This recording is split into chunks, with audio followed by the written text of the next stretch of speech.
예수께서 거기서 떠나 유대의 지경과 요단강 건너편으로 가시니 무리가 다시 모여들거늘 예수께서 다시 전례대로 가르치시더니 바리새인들이 예수께 나와 그를 시험하여 묻되 사람이 아내를 버리는 것이 옳으니이까 대답하여 이르되 모세가 어떻게 너에게 명하였느냐 써서 버리기를 허락하였나이다.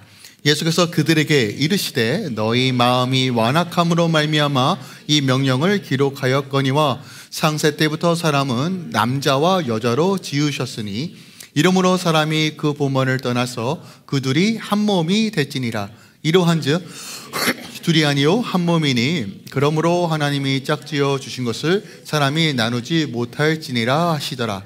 집에서 제자들이 다시 이 일을 물으니 이르시되 누구든지 그 아내를 버리고 다른 데에 장가드는 자는 본처에게 간음을 행하며 또 아내가 남편을 버리고 다른 데서 시집을 가면 간음을 행함이니라.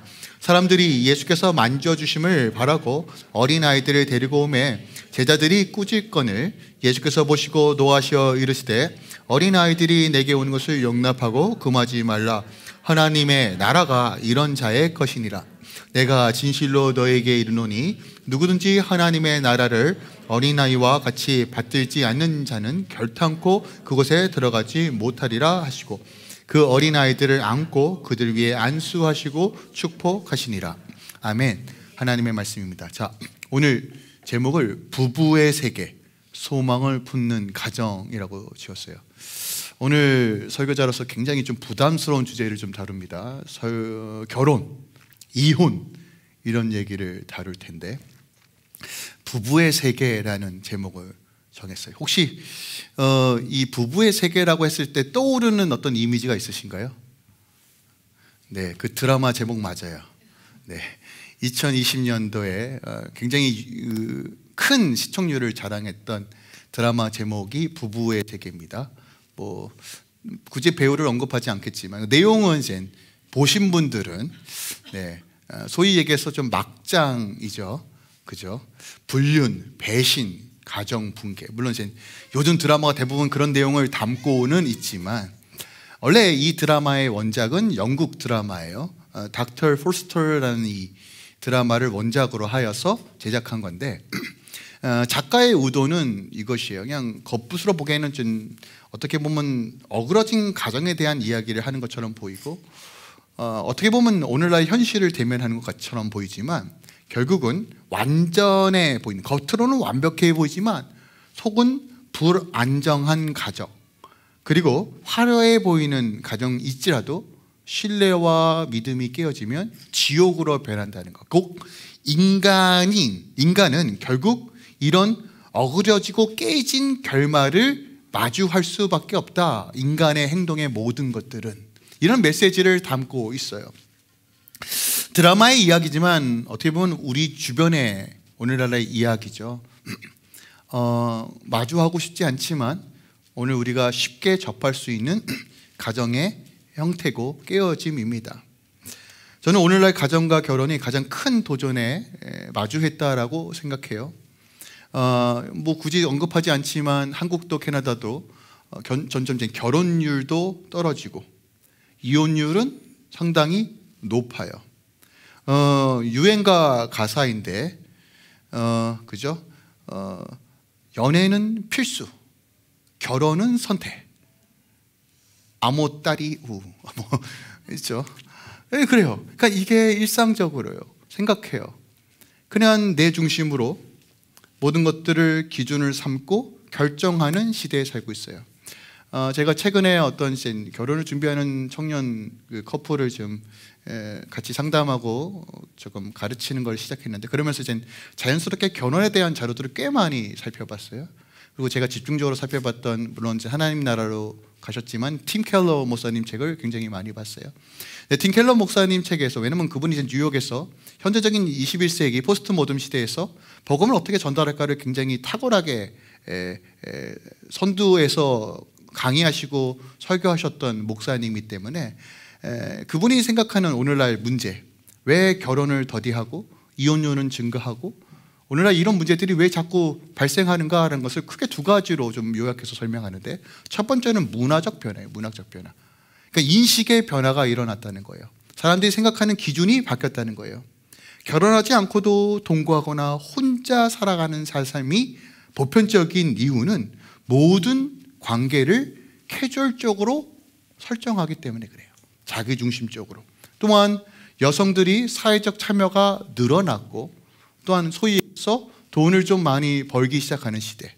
그러니까 내가 뭔가 자기가 훨씬 더 우위에 있고 훨씬 더 높은 위치에 있다라고 생각한 나머지 이 모든 것들이 깨어진다라고 어떤 이 문화적 배경을 설명한다라고요. 또 하나, 현실적 어려움이죠. 그러니까 돈 문제예요, 돈 문제. 그러니까 전통적인 결혼의 개념은 이겁니다. 뭐냐면, 예전에 어르신들은 생각했을 거예요.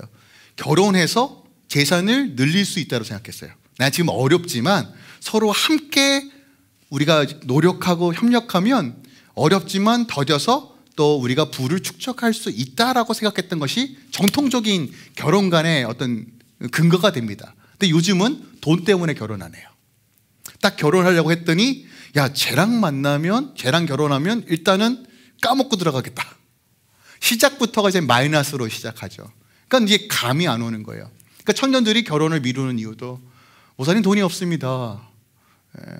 준비가 안 됐어요. 그러니까 모든 준비의 그 설정을 돈으로 생각한다는 것이에요. 결혼도, 심지어 이혼도 이 문화적 견해의 차이와 관점의 차이, 이것을 성격 차이라고 얘기하는데, 문화적 변화와 현실적인 어려움 때문에 이혼도 결정한다는 것이에요. 자, 그렇다면 오늘날 우리가 보여지고 현실, 이런 문제 앞에 그러면 그리스도인들은 어떻게 살아야 할 거냐는 거예요. 근데 놀랍고 안타까운 것은 성도들의 가정도 크게 다르지 않다라는 겁니다.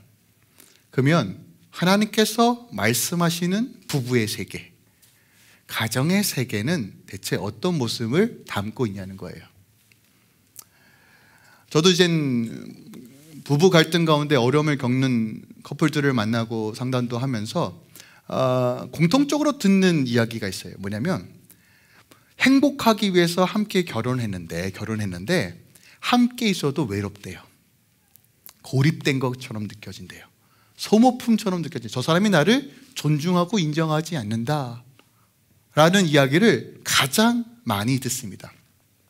신기하지 않아요? 예수를 믿고 예수가 내 안에 계시는데 우리의 일상은 더 고립되어져 가고 있어요. 근데 성경은 전혀 다른 이야기를 늘 하고 있다는 거예요. 부부 관계를 통해서 더 깊은 위로와 회복을 넘어서 하나님의 나라의 구원의 비밀을 풀어내시겠다고 우리에게 말씀하고 있어요. 그럼 우리는 고민해 봐야 돼요. 하나님 말씀이 틀린 거야? 아니면 내가 틀린 거야? 오늘 이 말씀이 마가복음 10장에 담겨져 있습니다. 결혼과 가정의 문제를 다루고 있으면서 그 당시 종교 지도자들이 가지고 있었던 결혼과 이혼에 대한 관점, 하지만 이것을 향하여 예수님은 하나님의 진정한 뜻이 무엇인지를 벌써 띄워주면 안 돼요. 네. 무엇인지를 우리에게 가르쳐주고 있다는 거예요. 무엇을 근거로 가르칠까요? 창조의 원리를 말씀하세요. 창조의 원리. 여러분 기억하십시오. 세상이 제시하고 있는 수많은 방법들이 있어요. 하지만 그것은 본론적인 해결점이 될 수가 없습니다. 왜요? 인간의 기준이기 때문에 그래요. 근데 하나님께서 창조의 원리 가운데 우리가 복된 가정을 누리고 복된 부부의 삶을 살 수 있는 방식을 우리에게 가르쳐주고 있다는 거예요. 오늘 그 비밀을 함께 좀 살펴보겠습니다. 자, 오늘 본문이 이렇게 시작해요. 예수께서 거기서 떠나 유대 지경과 요단강 건너편으로 가시니 무리가 다시 모이거늘 예수가 다시 전례대로 가르치시더니 바리새인들이 예수께 나와 그를 시험하여 묻되 사람이 아내를 버리는 것이 옳으리까? 라고 말해요. 자, 오늘 예수님께서 유대 지역으로 가셨다라고 설명하고 있어요. 유대 지역은 예루살렘으로 향하고 있다는 거예요. 왜 예루살렘으로 가고 계실까요? 우리가 알고 있듯이 죽으러 가시는 거예요. 십자가를 지시러 가시기 위하여 지금 갈릴리 북쪽에서 사역하시다가 이제 내려오시는 겁니다. 자, 예수님도 사역 때문에 굉장히 지쳐 있을 상태예요. 우리가 마가복음을 통해서 계속 보고 있지만 예수님은 단 한 번도 쉬어서 뭔가 휴식을 취한 적이 거의 없습니다. 그냥 사역에 취해서 사람들에 의해서 계속 연속적으로 사역을 하셨고, 조금 쉬려고 하면 제자들 가리키고, 제자들 가리키는데 못 왔더니까 또 가리키고 약간 이런 것들을 계속 반복하셨어요. 그리고 이제 마지막으로 십자가를 지시러 예루살렘 땅으로 가고 있는데, 그 와중에서도 무리들이 모여오니까 그들을 가르치시고 치유하시는 장면이 나옵니다. 그때 여지없이 늘 빌런이 등장하죠. 예, 성경에서 늘 빌런은 이제 바리새인들인데, 바리새인들이 딱 등장해서 이렇게 물어요. 사람이 아내를 버려도 됩니까? 자, 오늘날 상식으로는 굉장히 이해가 되지 않는 질문이지만 그 당시 이것이 굉장히 중요한 화두였다는 것을 우리가 알 수 있어요. 일단은 전제가 뭐예요? 아내를 버린대요. 오늘날 아내를 버리면 후라이팬으로 맞게 딱 좋은데 남편들이 큰일 나죠. 혼자 어떻게 살아요? 근데 오늘 뭐라고 말합니까? 사람이 아내를 버려도 됩니까? 라고 하고 질문을 해요. 자, 이혼에 대한 이야기를 하는 거예요. 근데 우리가 이렇게 알겠듯이 바리새인들은 결코 이렇게 선한 목적으로 질문하지 않아요. 오늘 본문에서도 예수님을 시험하기 위하여 이 질문을 했다라고 표현합니다. 그러니까 예수님에게 공경을 빠뜨리기 위해서, 책을 좀 잡기 위해서, 뭔가 흠을 만들기 위해서 이 질문을 한다는 것이에요. 그렇다면 왜 이런 질문을 했을까? 우리가 그 당시 좀 역사적인 배경을 알아야 합니다. 당시 그 유대 땅은 누가 다스리고 있었느냐? 분봉 왕이었던 헤롯이라는 왕이 다스려요. 원래 이름은 헤롯 안티파스예요. 무슨 파스 이름도 아니고 안티파스예요. 이 사람이 다스리고 있었는데, 이 사람이 왜 유명하냐면, 이 사람이 어떤 일을 벌였느냐, 자기 남동생의 아내가 이쁜 거예요. 그 아내 이름이 헤로디아입니다. 그래서 강제적으로 자기 동생과 그 처제죠, 이혼을 시키고 그 처제를 자신의 아내로 삼습니다. 자, 막장이죠. 말 그대로 막장이에요. 이 막장이란 주제는 모든 시대를 관통해요. 빠짐없이 나옵니다. 근데 이런 막장도 아니고 뭐 멍멍이 막장이에요. 정말 말 그대로. 자, 우리가 기본적인 도덕적인 선이 있습니다. 아무리 막 나가도 야, 그건 아니지 않아? 라고 하는 적절한 선이 있어요. 눈에 보이지 않지만. 그 당시도 야, 이건 아니지 않아? 라고 할 정도로 정말 막장 중에 막장이에요. 자, 그런데 그냥 조용하게 지내면 되는데, 우리 또 여러분도 잘 알고 있지, 세례 요한이 공의와 정의에 불타오릅니다. 그리고 당신 그렇게 하면 안 됩니다. 하나님이 두렵지도 않습니까? 라고 선포하기 시작해요. 당시 세례 요한은 엄청난 영향력을 가지고 있었던 인물입니다. 많은 사람들이 그를 따랐고요.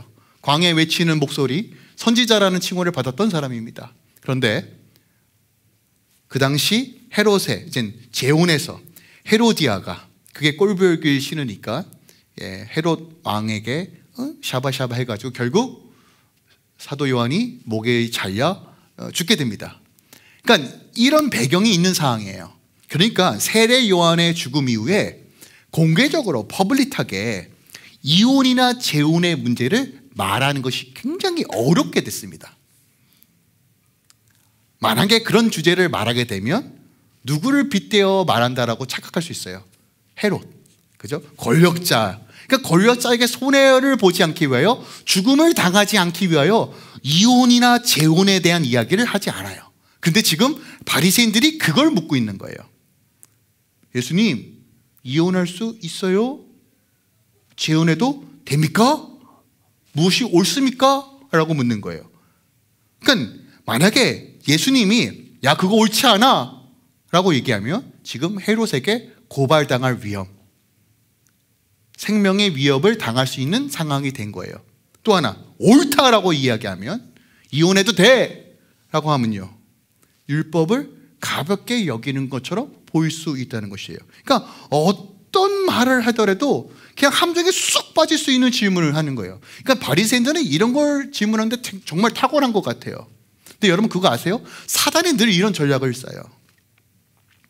늘 올무, 함정을 딱 파놓고 쑥 밟아요. 우리가 연약해서 밟거든요. 그러면 넘어집니다. 그러면 엄청난 정죄와 판단과 비난을 쏟아냄으로써 하나님과 거리를 만들게 해요. 여러분, 사단의 전략을 꼭 아셔야 돼요. 그런데 바리새인들이 왜 이런 질문을 했을까? 아내를 버려도 되냐고 왜 질문했느냐? 이것이 율법에 기록되어 있어서 그래요. 그게 신명기 24장 말씀이에요. 24장 1절 말씀입니다. 우리 함께 읽을까요? 시작. 사람이 아내를 맞이하여 데려온 후에 그에게 수치되는 일이 있음을 발견하고 그를 기뻐하지 아니하면 이혼 증서를 써서 내어 보낼 것이요. 영어로는 something indecent라는 단어를 사용합니다. 뭐냐면 부끄러운 일, 도덕과 윤리적으로 조금은 낯뜨거운 일, 이런 것을 수치가 되는 일이라고 우리가 좀 해석할 수 있을 것 같아요. 그런데 이 수치가 되는 일에 대한 해석 견해가 크게 둘로 나눠졌어요. 하나는 삼마이 하파라는 랍비 그룹이 이것은 간음을 얘기한다, 바람핀 걸 얘기한다, 그래서 바람피는 것이 걸리면 이혼해도 된다 라고 제한적으로 해석했어요. 문제는 힐랄 학파라는 열린 해석을 둡니다. 무슨 얘기냐? 남편의 입장에서 낯뜨겁고 불편한 감정이 일어나면 이혼할 수 있다는 거예요. 예를 들어 이런 겁니다. 여러분 혹시 죄송해요, 남편과 아내를 좀 얘기하겠는데, 우리 아내님께서 음식을 맛있게 해서 딱 여보 밥 먹어요, 애들아 밥 먹어 하고 저녁에 밥을 먹는데 여러분 국에서 머리카락이 나왔어요. 어떻게 하시겠어요? 어머, 머리카락이야! 불만을 토해내면 또 후라이팬으로 맞아요. 요즘은 그렇죠. 주는 대로 먹으세요. 그죠? 여보 무슨 간이에요? 알아서 소금 쳐 드세요. 요즘 이게 문화잖아요. 그죠? 근데 당시 머리카락이 나왔네? 이혼 사유야. 여러분 이게 이해가 되세요? 그랬다고요. 하나 더 예를 들게요. 여러분 제가 지금 말씀드리는 예화는 제가 만든 게 아니라 기록에 다 있어요. 자, 아내와 함께 이렇게 가고 있습니다. 장으로 보러 가자. 네 여보. 이렇게 갔어요. 갔는데 이쁜 자매가 걸어와요. 이거 이혼 사유. 왜 이혼 사유일까요? 이쁜 자매와 내 아내를 비교해봤더니 우리 아내의 얼굴이 엉망인 거예요. 수치가 드러났대요. 그래서 이혼해야 되겠대요. 여러분 이게 기록에 있는 말입니다. 자, 여러분 이런 예화를 통해서 뭘 깨달을 수 있어요? 그 당시 여자는 정말 사람 취급을 못 받았어요. 어린아이와 아이는요 정말 믿기 힘들 정도로 가볍게 여겨서 언제든지 버릴 수 있는 존재가 여자와 아이들이었습니다. 이런 혼란과 이런 세계관을 가지고 있는 인식체계에 있는 상황 속에서 바리새인들이 예수님께 묻는 거예요. 정치적으로 얽매일 수 있도록, 또한 율법의 해석에서 공격을 받을 수 있는 질문을 한 겁니다.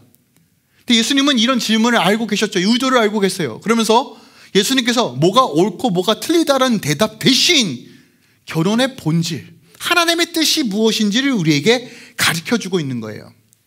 여러분 사람마다 견해가 다 다릅니다. 예를 들어서 여러분 간음이 뭐라고 생각하세요? 어떤 분은 그래요. 정신적으로 간음한 것도 간음입니다. 또 어떤 분은 그래요. 아유, 마음은 콩밭에 있지만 육체적으로만 안 하면 돼. 어느 게 맞는 거예요? 다 틀리죠. 다 달라요. 기준이 다 다릅니다. 그 당시는 더하면 더했지 덜하진 않았다는 것이에요. 그러면 우리는 어디로 돌아가야 하냐는 거예요. 어떤 언면이 뛰어난 사람, 학식자에게 물어야 될까요? 아니요. 원래 이 제도를 창조하시고 만드신 이에게 물어야 돼요. 오늘 예수님께서 그 말씀하시는 거예요. 예수님께서 함정 같은 질문 가운데 오늘 3절에 이렇게 물으십니다. 그러면 모세가 뭐라고 얘기했어? 왜냐면 이들이 신명기 말씀으로 들이대니까 이 신명기 말씀을 기록했던 대체 모세는 뭐라고 얘기했니? 라고 물어요.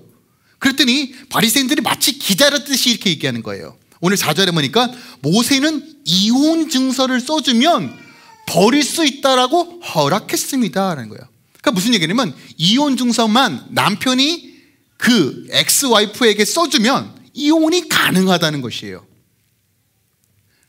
그러면 예수님은 뭐라고 대답하냐면 자꾸 바리새인들은 이겁니까 저겁니까 저겁니까 이겁니까. 우리는요 늘 뭔가 탁 하고 떨어지는 걸 굉장히 선호해요.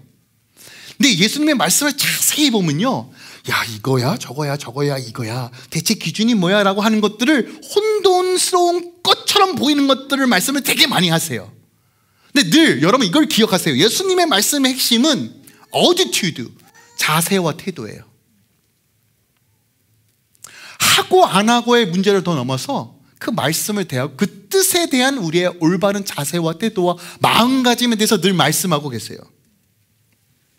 오늘 5절에 예수님께서 이렇게 말씀하시는 거예요. 그치, 모세가 이혼 증서를 주면 이혼할 수 있다고 말했지만 그것을 준 이유는 너희 마음이 완악함 때문이다라고 해요.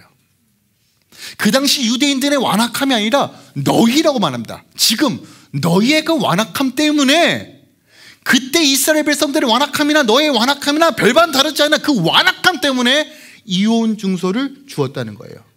이게 핵심이라는 거예요. 여러분, 완악함이란 이 단어는 굳은 신장, 돌처럼 딱딱해진 마음이란 뜻을 가지고 있어요.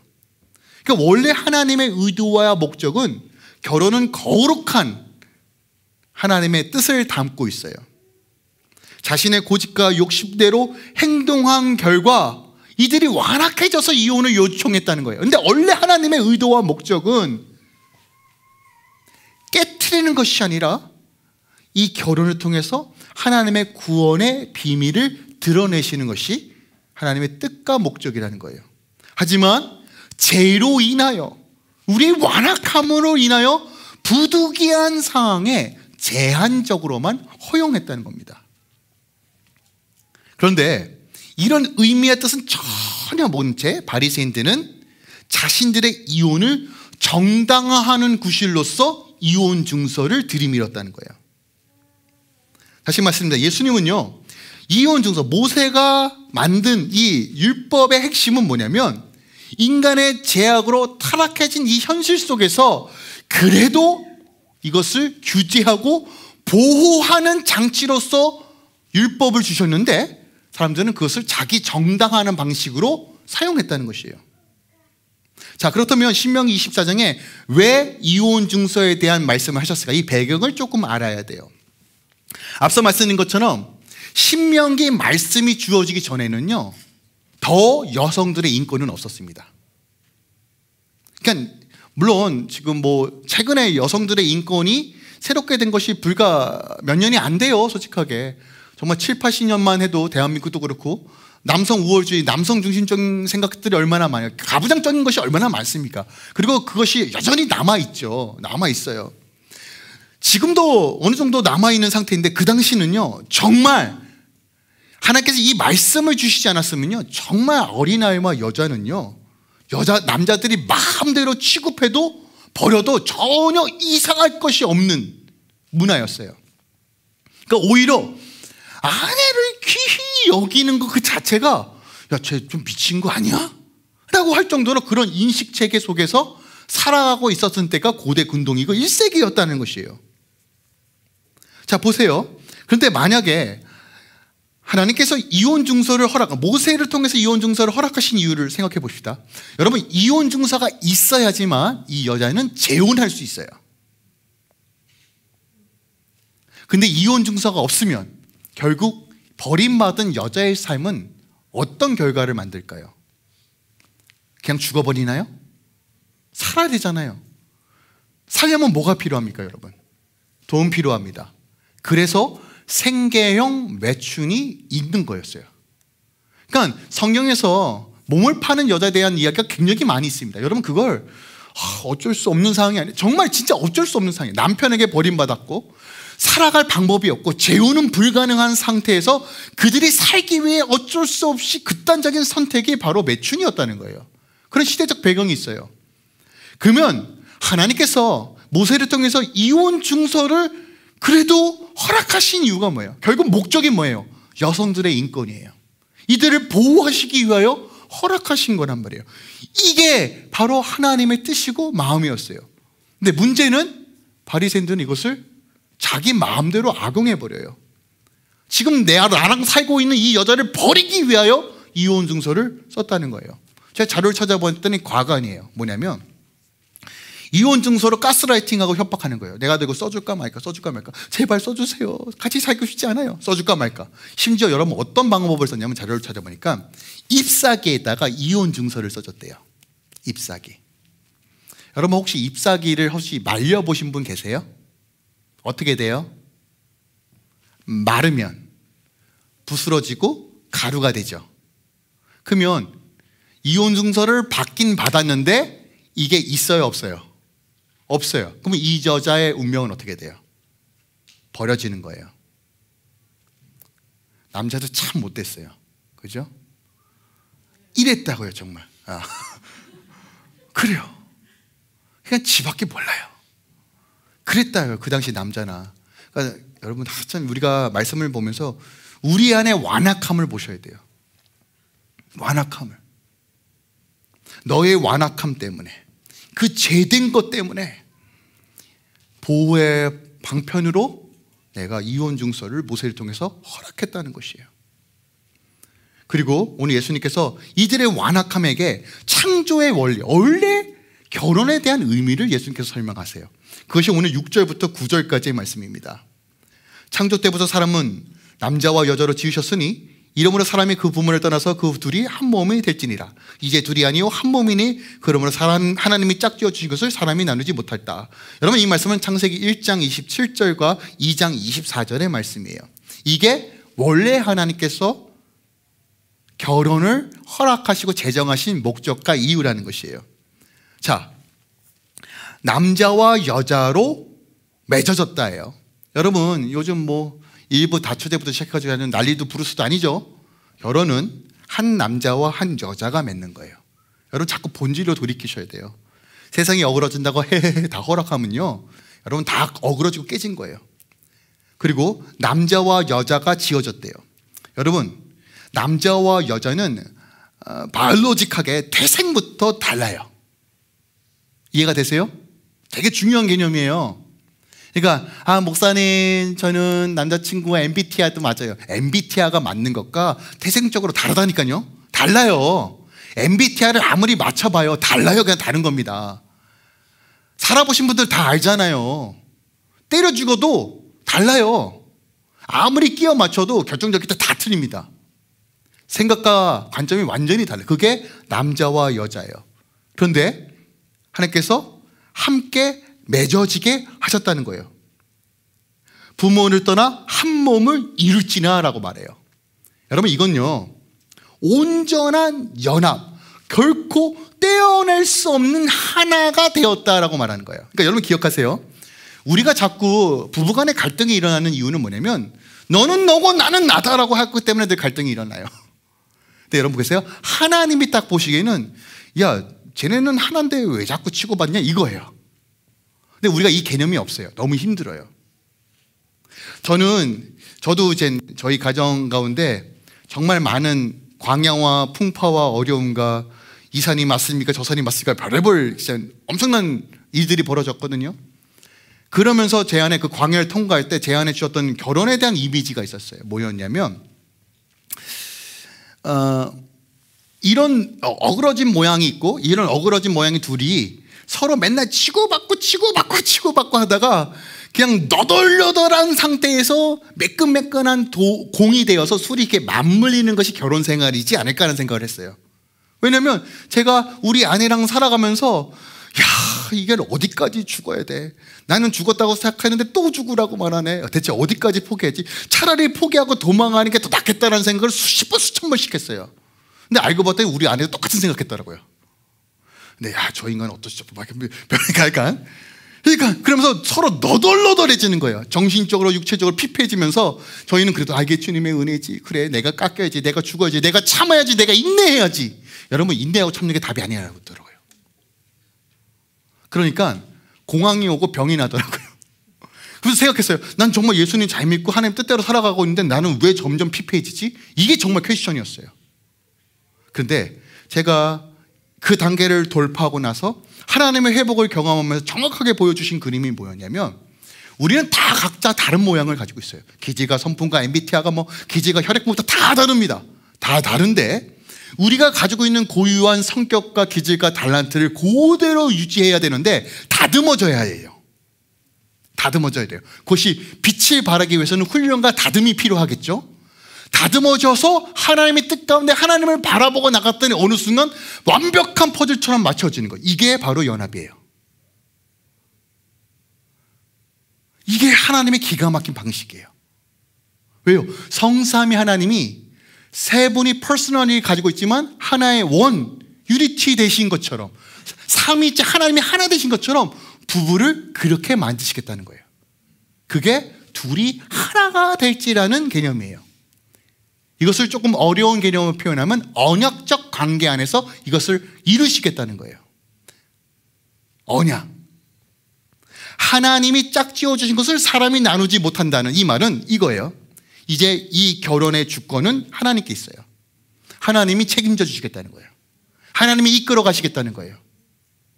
그러면 우리가 하나님의 방식으로만 걸어만 가면 하나님께서 어머, 예전에 저 원수 같은 남편이 어머, 저 배도 아름다워 이렇게 되는 거예요. 여러분, 이게 불가능할 것 같죠? 이게 하나님의 비밀이에요. 근데 내 방식을 자꾸 추구하고 오늘 바리새인들처럼 이혼을 합니까 말합니까 뭐 이런 방식으로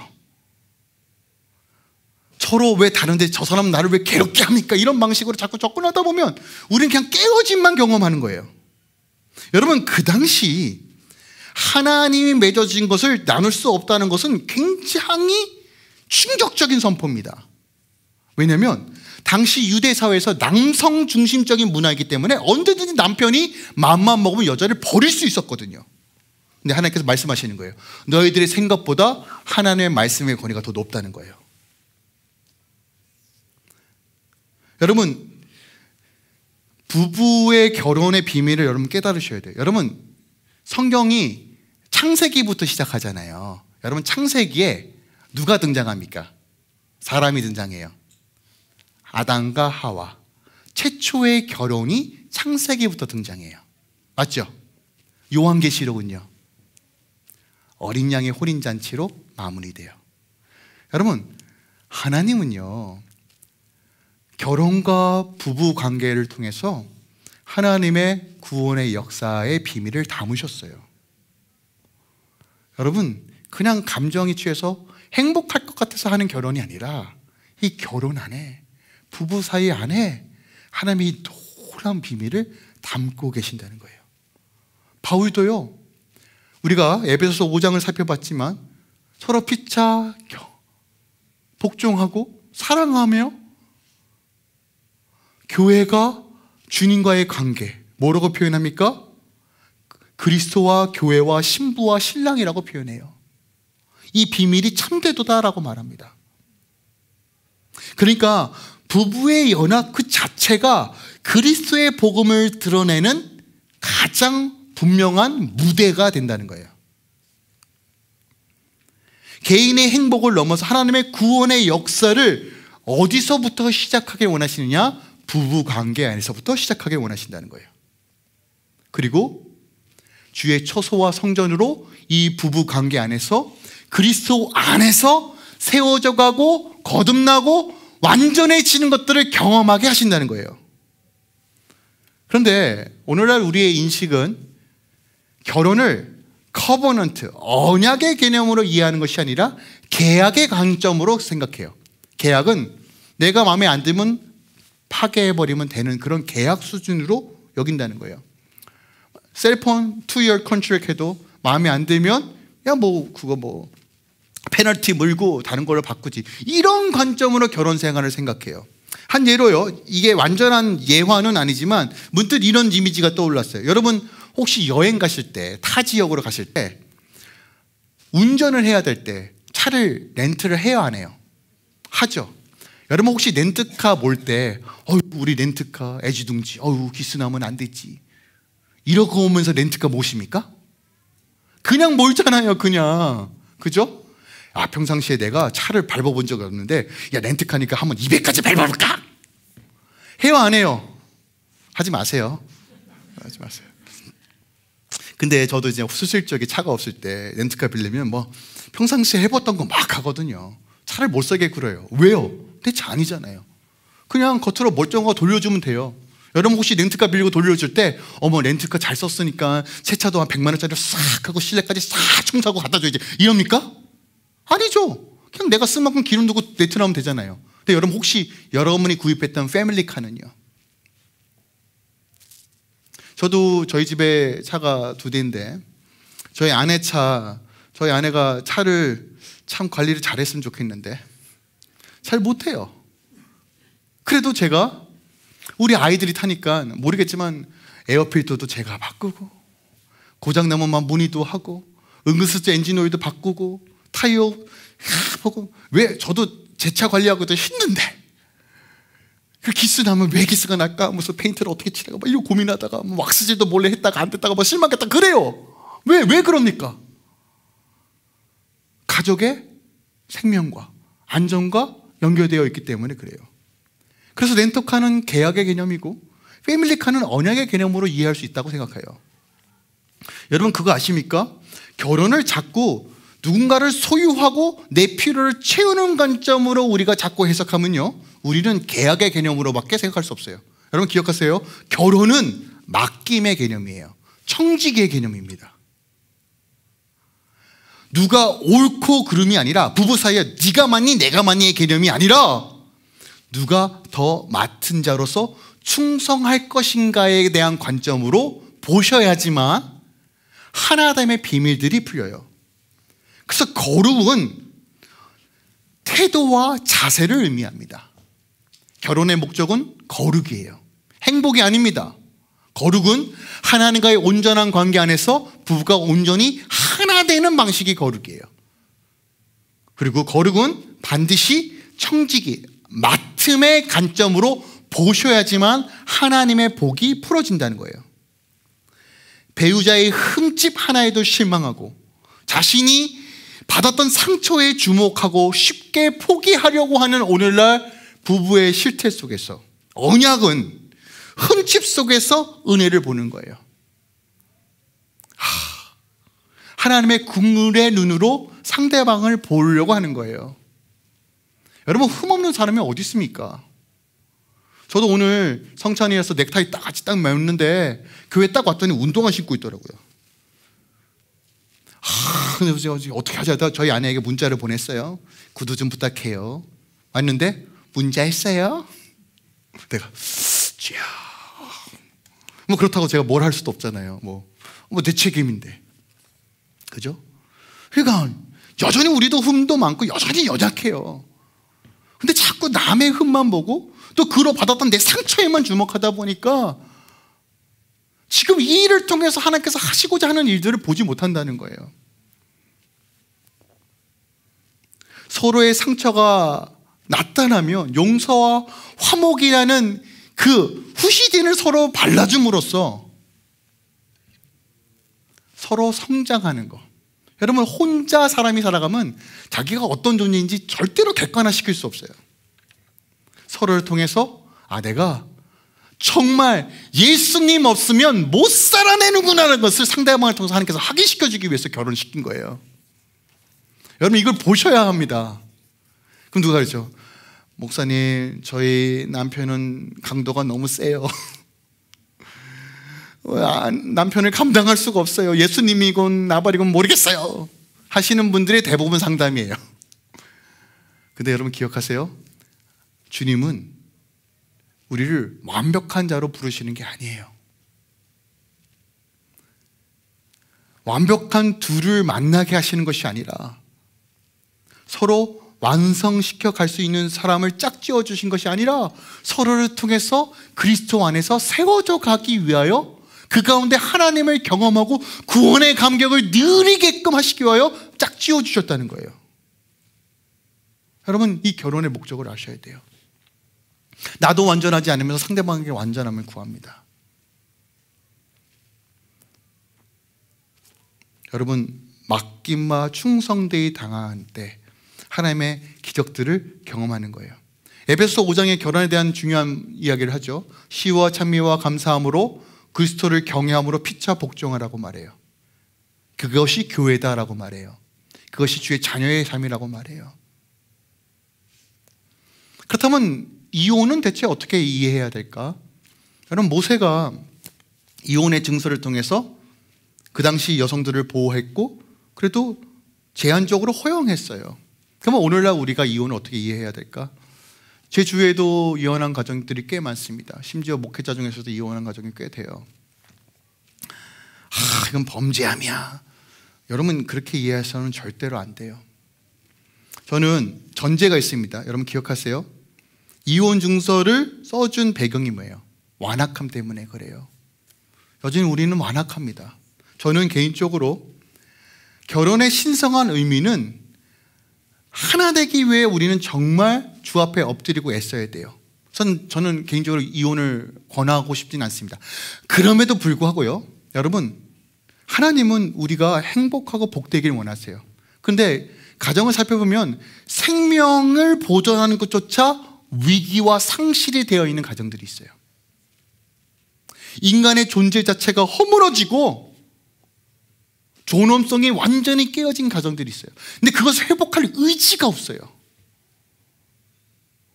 그래서 그런 분들이 저에게 목사님 저 이혼해야 될까요? 하면 제가 이혼하지 마세요라고 말씀드릴 수는 없을 것 같아요.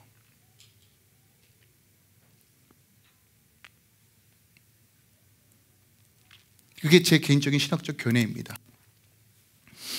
그래서 저는 이혼한 가정을 절대로 하지도 정죄하지도 않습니다. 왜요? 하나님께서 또 하실 일들에 대한 명확한 이유를 알기 때문에 그래요. 여러분, 그럼에도 불구하고 우리가 다시 한번 초점을 맞춰야 되는 건 하나님께서 짝지어 주신 이유가 뭐냐는 거예요. 그 선하신 의도를 우리가 고민하자는 거예요. 그냥 감정의 일순간에 타올라서 하는 결혼이 아니라 하나님의 뜻을 함께 고민하고 하나님께서 인도하시는 방식이 무엇인지를 함께 생각하자는 거예요. 그것이 오늘 10절과 12절이에요. 자, 제자들이 집에 왔더니 다시 물어요. 그랬더니 예수님께서 뭐라고 말씀하시냐면 누구든지 그 아내를 버리고 다른 데 장가드는 자는 본처에게 간음을 행함이요. 간음에 대한 정의를 명확하게 하시죠. 또한 아내가 남편을 버리고 다른 데로 시집가면 간음을 행함이라. 자, 지금 이 모든 문제의 화두가 뭐예요? 남편이 아내를 버리는 거예요. 근데 오늘 12절에 아내가 남편을 버리는 케이스도 얘기해요. 되게 특이한 케이스예요. 아니, 아내가 남편을 어떻게 버려? 라고 하는 인식 자체가 없는 그 시대 속에서 예수님은 아내가 남편을 버리는 경우도 말이에요. 이건 무슨 얘기냐면 여러분 기억하세요? 모든 부부간의 문제는 한쪽만 있지 않아요. 대부분 늘 같이 존재한다고 생각합니다. 서로에 대한 책임과 의무가 있어요. 여러분 그것부터 먼저 보셔야 합니다. 우리가 언약 안에서 함께 지어져 갈 책임이 있다는 거, 서로 존중해야 될 의무가 있다는 거, 여러분 그것부터 점검하셔야 한다는 것이에요. 귀하게 여기는 거, 하나의 인격체로서 존중하는 거. 여러분 제가 부부를 자세히 봤더니 남편은 우리 부부관계 너무 좋아요 막 그러는데 아내분들의 뭐냐면 목사님 할 말이 없어요. 누가 왕이에요? 이 부부 사이에 남편이 왕이에요. 아내가 참고 있는 겁니다. 이건 절대로 화평이 아니에요. 어느 집에 갔더니 막 아내가 목사님 우리는 막 행복합니다 할렐루야. 남편 저기서 과일 까고 있고. 물론 가정마다 다 다르다고 생각합니다. 또 그것을 소원하는 남편도 만나봤어요. 목사님 저는 이렇게 하는 게 너무 행복해요. 한번 그렇게 하셔요. 그렇게 하시면 됩니다. 근데 여러분 중요한 건 서로에게 분명한 책임이 있다는 것이에요. 하나님 보시기에는 한 몸으로 보신다는 거예요. 여러분 우리 청년들 부부 얘기하는 나는 관심이 없다. 여러분 절대로 여러분 이거 아셔야 돼요. 우리 아이들도 알아야 됩니다. 하나님께서 짝지어 주신 이 결혼에 대한 개념을 이해하셔야 돼요. 더 나아가 하나님께서 가정에 대한 이야기를 하십니다. 오늘 13절 이하에 보면요 보세요. 어린아이가 예수님께 오려고 할 때 제자들이 뭐라고 합니까? 야 무슨 너 애들이 여전히 제자들은요 아이들과 여자들에게 어떤 인식체계를 가지고 있는지 설명하고 있는 거예요. 어디 지금 예수님이 있는데 어디 애들 때 여러분 근데 이런 말씀 이미 2장 전에 이미 하셨어요. 어린아이가 내게 오는 걸 막지 마. 예수님께서 직접 아이를 안아주셨음에도 불구하고 애들 오니까 조용히 하라고. 그래서 저는 저희 교회에서 아까도 우리 아이들이 특히 우리 아들이 막 뛰어다니는데 조용히 하다기도 시켰지만 되라 제발 이번 주에 설득을 하지 명령하진 않거든요. 그리고 뭐 약간 아이가 울어서 이렇게 가시는 분도 계신데 저 괜찮아요. 예. 저는 괜찮아요. 남들은 다 괜찮아요. 우리 그런 문화 좀 만듭시다. 애가 울어도 할렐루야, 안 울어도 할렐루야, 뛰어다녀도 하나님 예배합시다. 이런 문화였으면 좋겠습니다. 근데 중요한 건 이거예요. 자 보세요. 아주 중요한 말씀을 하세요. 오늘 보니까 노화심이에요. 그러니까 예수님께서 화가 나셨어요. 그러면서 중요한 말씀을 하는데 어린아이들이 내게 오는 것을 용납하고 금하지 말라. 하나님의 나라가 이런 자의 것이다. 하나님의 나라에 대한 언급이 나옵니다. 또 나와요. 자, 내가 진실로 너에게 이르노니 누구든지 하나님 나라를 어린아이와 같이 받들지 않는 자는 결코 그곳에 들어가지 못한다요. 자, 하나님 나라에 대한 이야기를 합니다. 여러분, 예수님께서 처음 전하셨던 복음이 뭔지 아십니까? 회개하라, 천국이 가오니라. Repent, the kingdom is come. Kingdom of God is come. 하나님의 나라가 온다요. 회개할 때 하나님의 나라가 온다는 거예요. 그럼 오늘 회개를 어떤 관점에서 설명하시는 거예요? 어린아이 같은 삶을 살아가는 게 회개라고 말하는 거예요. 가장 연약하고 약한 자를 돌보고 품고, 특별하게 이걸 가정 안에서 한번 대입해 봅시다. 여러분의 자녀를 끝까지 책임져 주의 백성으로 인도해야 할 책임이 감당할 때 그게 회개라는 거예요. 오늘날 부모들이 자녀들을 너무 많이 포기해요. 아무리 얘기해도 안 됩니다. 여러분 포기하지 마세요. 하나님이 포기하지 않는데 어떻게 자녀들을 포기합니까? 기도하시고 권면하시고 주님께 맡겨드리세요. 그리고 여러분이 먼저 행복한 가정의 모습으로 회복되길 사모하세요. 요즘 아이들이 왜 결혼 안 하려고 하지 아십니까? 우리 부모를 봤더니 결혼하면 고생할 거가 딱 보인다고 그래요. 여러분, 그런데 가정이 행복한 가정 안에서 태어난 자녀들이 그걸 보는데 결혼에 대한 소망이 있을까요, 없을까요? 있을 수밖에 없어요. 여러분, 이거 정말 실험하셔야 돼요. 이게 하나님의 나라고 이것이 구원이라는 거예요. 여러분, 부부의 연합이 구원이고 하나님의 나라라고 설명하고 있는 거예요. 예수 잘 믿는다, 새벽 기도한다, 11조 한다, 주일 성수 잘 지킨다. 여러분, 그것도 구원받은 자녀들의 구별된 삶이라고 생각할 수 있지만 본질적으로 여러분의 가정 가운데서 부부가 온전한 연합으로 실험하고 지어져 가는 것을 통해서 하나님의 나라와 구원을 이루시겠다는 거예요. 이게 회개라는 거예요. 결혼을 맺습니다. 여러분, 하나님은요 이 결혼을 언약의 개념으로 설명하셨어요. 언약은 뭐예요? 제가 금요일에도 말씀드렸지, 유언적, 죽음을 언두에 두고 맺는 것이 언약입니다. 죽기 살기로, 정말 죽을 각오로 하는 것이 언약의 개념이에요. 그리고 예수께서 실질적으로 죽으셨고 새 언약의 중보자로서 여러분들의 결혼을 지지하시고 이끌어 가신다는 거예요. 특별하게 지금 결혼하신 기혼자들에게 좀 권면해 드립니다. 부부 사이 왜 갈등이 없어요? 야, 로또 맞는 것보다 더 안 맞는 게 부부 생활인데, 그죠? 아닌가요? 맞잖아요. 아무리 해도 내 뜻대로 안 되고 내 마음에 들지 않고 아무리 사랑하려고 해도 조금만 상처받으면 토라지고, 남편은 열심히 도와주는 것한테 아내는 왜 안 도와주냐고 그러고, 난 이미 도와주고 있는데 어디까지 도와줘야 되냐고 그러고, 돈은 줬는데 얼마나 더 줘야 되냐, 더 줘야 된다고 하면 어디까지 더 줘야 되냐고 기준이 없어요. 늘 날마다 이랬다 저랬다 저랬다 이랬다 하죠. 근데 여러분 기억하세요. 우리가 서로 다른 존재로서 자신의 상처와 자신의 요구와 자신의 니드에만 집중하다 보면 우리는 세상과 별반 다르지 없이 계약의 개념으로 결혼을 이해할 수밖에 없어요. 근데 여러분, 언약은 무엇입니까? 배우자를 내 힘으로 바꾸려고 하지 말고 하나님께 맡기고, 또한 내가 거룩한 주의 자녀로서 세워져 가고 십자가에서 보여주신 그 사랑과 인내함으로 함께 긍휼하심으로 바라볼 때 하나님께서 짝지어 주신 것들을 계속 유지하며 하나님의 복을 누리게끔 하신다는 거예요. 또 우리 청년들, 목사님 돈이 없어서 안 돼요, 저는 이미 결혼 시기가 놓친 것 같아요. 그건 여러분의 생각이고요. 여러분, 독신의 은사가 얼마나 귀하고 어려운 것인지 여러분 아셔야 돼요. 혼자 사는 게 쉬운 줄 아십니까? 사람들이 그래요. 결혼하니까 제약도 많고 남편들 뭐 요즘 유튜브 보니까 자유도 다 빼앗기는 것 같고. 여러분 기억하세요. 부부 가운데 참된 자유를 경험하면요, 그건 말도 못합니다. 정말. 여러분 소망하시기 바랍니다. 그리고 좋은 배우자 만나게 해달라고 기도하지 마시고 여러분이 먼저 좋은 배우자가 되십시오. 좋은 배우자가 뭐예요? 하나님을 정말 경외하는. 그러면 하나님께서 옛다, 어머 이 오빠였네, 뭐 이거 돼요. 진짜요. 이거 제가 늘 그 청년 사역하면서 늘 말하는 거예요.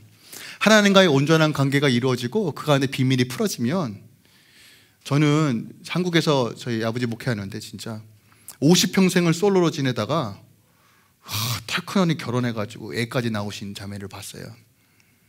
얼마나 행복하게 사는지 몰라요. 근데 그런 생각도 들어요. 50평생 동안 얼마나 깎일 게 많았으면. 근데 완벽한 시기에 하나님께서 하시더라고요. 여러분, 특히 청년들, 여러분 결혼에 대해서 너무 세상이 말하는 관점으로 생각하지 마세요. 여러분 뭐가 있어서 결혼할 수 있는 게 아닙니다.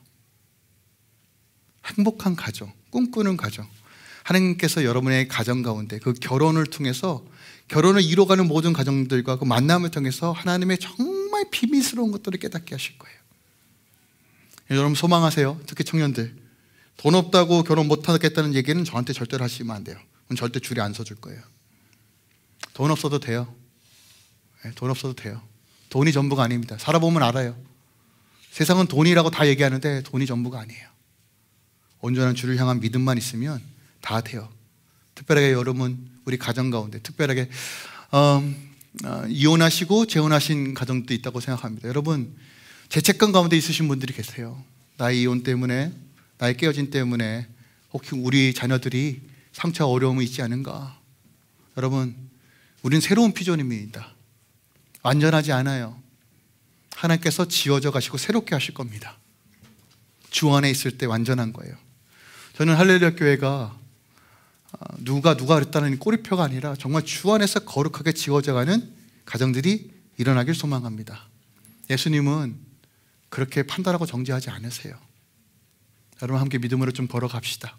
그리고 주의 사랑을 품고 세상 가운데 하나님의 구원을 가정을 통해서 증거하는 그런 삶 사시길 예수 그리스도 이름으로 축원드립니다.